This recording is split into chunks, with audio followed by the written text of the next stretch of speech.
नमस्कार, मैं doctor Ruby Bansal. मेरे यूट्यूब चैनल पर आप सभी का स्वागत है।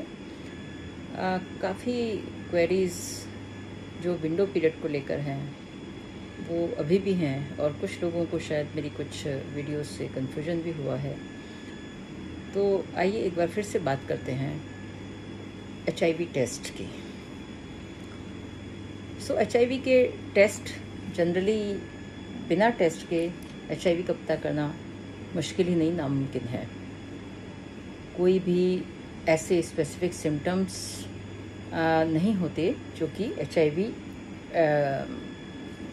का सस्पिशन पैदा करें कि आपको HIV है, एकदम से क्लियर कट कर, unless you test for the HIV। So generally exposure के बाद बहुत पैनिकी कंडीशन हो जाती है, और यंग बच्चे, यंग लोग जो सेक्सुअल एक्सपोजर हो जाता है या किसी भी कारणवश हो जाता है, चाहे वो खुद की मर्जी से जाते हैं, चाहे वो अल्कोहल के इन्फ्लुएंस में हो जाता है, तो वो बाद में बहुत पैनिक करते हैं। तो जो हमारे पास जनरली टेस्ट अवेलेबल होते हैं, जो एंटीबॉडी टेस्ट अवेलेबल होता है, सो जितने भी मोस्टली रैपिड टेस्ट हैं या सेल्फ टेस्ट हैं, वो सब एंटीबॉडीज़ को डिटेक्ट करते हैं।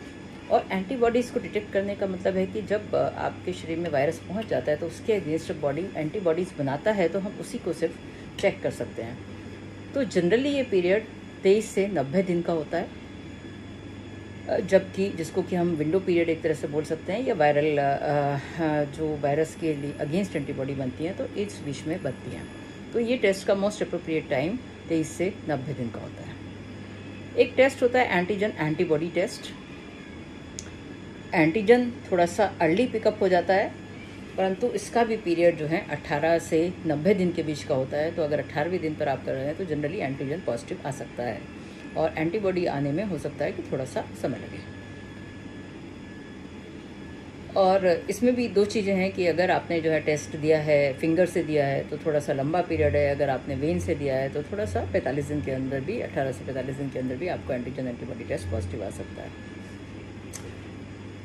कुछ केसेस में काफ़ी जल्दी भी पॉजिटिव आ जाता है, 18 दिन से पहले भी पॉजिटिव आ जाता है। तो वो हर केस में इंडिविजुअल डिपेंड करता है।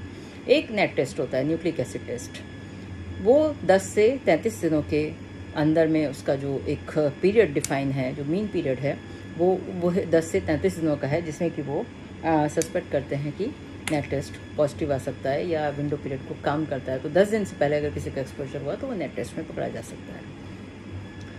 तो जनरली आजकल जो सेंसिटिव टेस्ट हैं, 4th जनरेशन एलाइजा है, वो और कम विंडो पीरियड हो गए हैं, और इसीलिए 4th जनरेशन एलाइजा का पर फिर भी हम जो मान के चलते हैं 18 से 90 दिन का पीरियड मान के चलते हैं। इस बीच में मोस्ट ऑफ द केसेस में जो HIV टेस्ट है वो पॉजिटिव आ जाता है।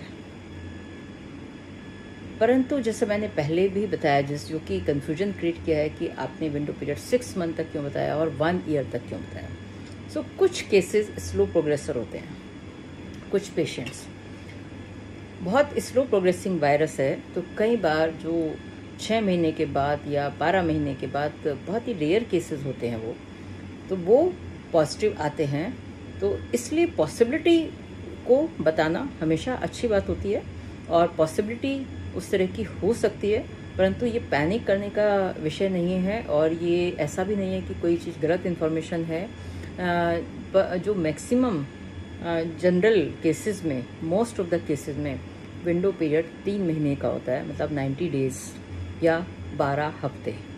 सो ये बहुत ही क्लियरली मैं फिर से बता रही हूँ, 90 दिन, 12 हफ्ते या 3 महीने, किसी भी तरह से आप उसको कह सकते हैं। इस बीच में जनरली 4th जनरेशन एलाइजा से आपको बिल्कुल इजीली पता चल जाता है। और वैसे मैं फिर भी इससे कह रही हूँ कि ये 4th generation ELISA is a good test, जिसमें हम एंटीजन एंटीबॉडी दोनों टेस्ट करते हैं। तो ये करीब जो है आपको 13 दिन से लेकर 90 दिन के बीच में आपको टेस्ट का पता चल जाता है। जो CDC की गाइडलाइन है वो कहती है 18 दिन से 90 दिन के अंदर, डिपेंड करता है, पर हर चीज़ का आपके टेस्ट के मेथड पर, टेस्ट की किट पर डिपेंड करता है, और इंडिविजुअल पेशेंट में जिस तरह से एंटीबॉडी कर रहे हैं तो इस पर भी डिपेंड करता है। इसलिए किसी भी बीमारी, किसी भी टेस्ट का कोई हार्ड एंड फास्ट रूल नहीं होता। फॉल्स पॉजिटिविटी भी होती है, फॉल्स नेगेटिविटी भी होती है। तो इसलिए कन्फ्यूजन नहीं करें, अपने डॉक्टर से सलाह करें। अगर कोई एक्सपोजर हुआ है तो अपने HIV फिजिशियन से सलाह करें, वो आपको सही तरह से गाइड करके आपको सही तरह से आपको टेस्टिंग मेथडोलॉजी बतला देंगे। सो इसी के साथ मेरे चैनल को लाइक करिए, सब्सक्राइब करिए, शेयर करिए, और कोई भी आपके कन्फ्यूजन हो, सवाल हो तो मुझसे पूछिए। धन्यवाद।